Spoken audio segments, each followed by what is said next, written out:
Assalomu alaykum.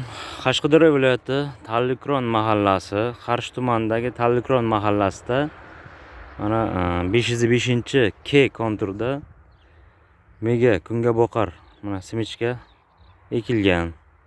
Bu yerimizni mana 10 gektar joyda 10 ta o'sha kooperativ a'zolari tomonidan ekilgan.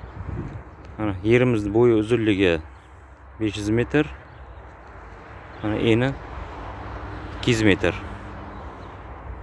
10 gektar joyda kungaboqar simichkasi ekilgan. Bunda 1 gektardan 3 tonna simichka o'sha kungaboqar mahsulot chiqadi. 1 tonnasini hozir kilosi 25 ming so'mdan sotish rejalashtirilgan. 1 gektardan o'sha 75 million so'mlik mahsulot chiqadi.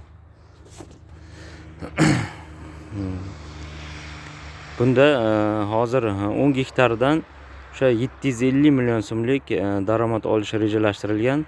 Bunda yer hozir urug'lik xarajatlarida urug'ning 1 kilosi 500 ming so'mdan hozir 1 gektariga 20 kilo urug' ketadi. 10 gektarida 200 kilo urug' ketadi. 100 million so'mlik urug' xarajat qilingan. Yer qismlarida, yer ishlov nimalarida 50 million so'm xarajat ketgan. 150 million so'm xarajat ketgan. Hozir 10 gektardan 750 million so'm daromad bo'lsa, 150 million so'm xarajat ketgandan keyin 600 million so'm sof foyda bilan chiqiladi.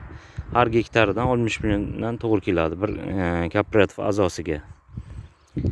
Bu mikrokredit bank mijozi Qarshi tuman Beshkin bank xizmatlari markazida mijozi Uychi Chorbog' kooperativ tomonidan tashkil etilgan. Rahmat hammaga.